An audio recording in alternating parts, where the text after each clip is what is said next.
Alright, what's going on, guys? It's Chad. So today we actually have an early fight card, so by the time that you guys are even seeing this video, I'm actually pretty sure that the main card would have started by now. Already, I think at this point anyway, the preliminary card is actually already on.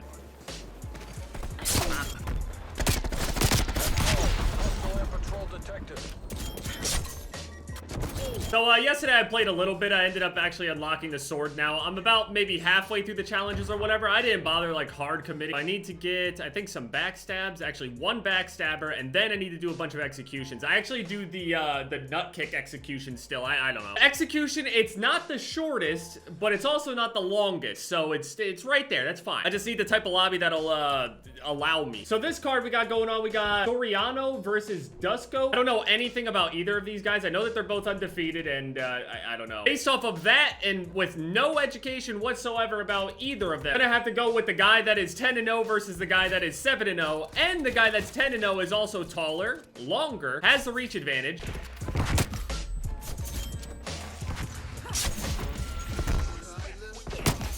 Ghost stays active within what? If you're moving 4 meters or so at a time? About 3 or 4 meters, maybe?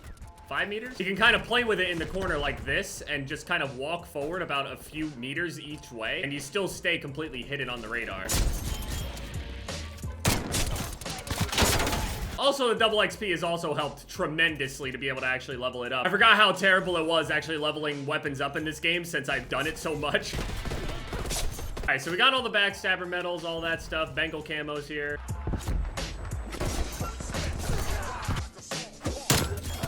Yeah, so I think I'm gonna go with Dusko. Dusko, I don't know how else to pronounce it. Then we got Joaquin Buckley, knockout of the year, century, really, in my opinion. Joaquin Buckley literally has the greatest knockout of all time. Literally like a WWE style type thing. Like something that you would think of somebody would try and attempt to do. You would never actually try it or get the opportunity to do so, let alone actually land it and get such an emphatic knockout in that way. It was just ridiculous. It was so dramatic. And to have it done against Impa, too, is no slouch. So Joaquin Buckley definitely going to be going for another knockout over Alessio. The thing, though, I think Alessio is actually, like, much more legit than the previous people that he's fought. Next to, like, you know, people like Kevin Holland, who's obviously legit. Joaquin did lose to Kevin Holland last year at some point. Santiago Ponzinibbio versus Li Jinliang. Ponzinibbio, I think he's been out for a while, right? Li seems like a nice guy. I mean, he's been completely respectful in all the build-up to the fight, and he even helped, you know, hold the poster open that Ponzinibbio brought to him at the weigh-in and everything. He helped him, took pictures with him, everything. Guy seems cool, just here to, you know, do his job and try to beat someone's ass.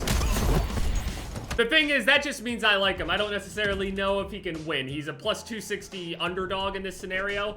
Ponzinibbio's definitely got the edge here, but I guess we go with Ponzinibbio there. I want to pick Joaquin as well. I want to see Joaquin just be successful. I don't know. He's a very exciting guy. Then we got Carlos fucking Condit versus Matt the Immortal fucking Brown. This is some shit that I would have loved to see, like, more than 4 years ago, probably. I was a big Carlos Condit fan leading up to his fight with GSP and all that stuff, and I'm still a fan. I love his style. I love the way that he fights. I like the way that he looks. He's just, like, one of the most game dudes. He also has one of the, if not the greatest chin. Even if we don't want to go that far, especially in the UFC, I would say that Carlos Condit has one of, if not the best chin in the UFC's history. Might be some boxers out there that can take better shots or, you know, whatever, but Carlos Condit, I have seen this guy get hit with so much, so flush. You know, it doesn't necessarily say a whole lot for, you know, his defense, I guess, when I say it like that, but he's a very, very good fighter. He's well-rounded, always game, can fight for 5 rounds if he needs to, no matter what. I mean, the dude's nickname is the Natural Born Killer. I mean, it's so perfect. Versus Matt the Immortal Brown, who is somebody who's also been legit for a really, really long time. It's a young guy's game. I want to go for Carlos Condit on that fight. He's a minus 170 favorite. I want to go with Carlos on that fight. I don't know if I'm going to see a finish. Carlos, he's the type of guy that would, like, overwhelm you and get a TKO or whatever, but for some reason, just see this fight just going to decision. Unless one of them is just not in the form that I'm thinking they are and they just get caught or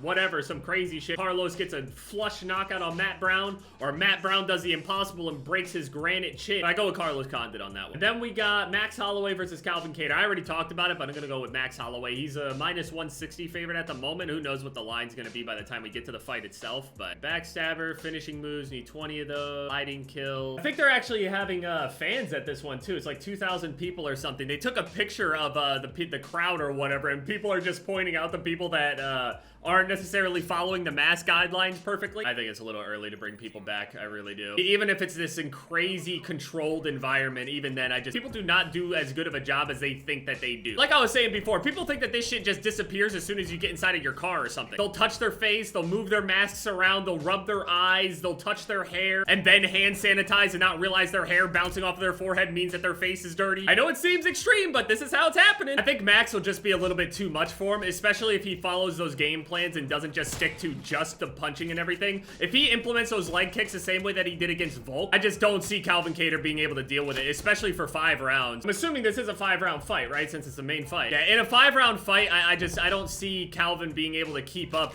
against that kind of volume. I mean, he could just get Max out of there and not have to deal with it in general, but I got Holloway in there. If Calvin Kattar, you know, upsets him or whatever, I mean, it'll be crazy, but... So those are my picks. If you want to lose money, definitely go with those. Encoding overloaded. How is that possible with a 16-core processor? Tell me. How?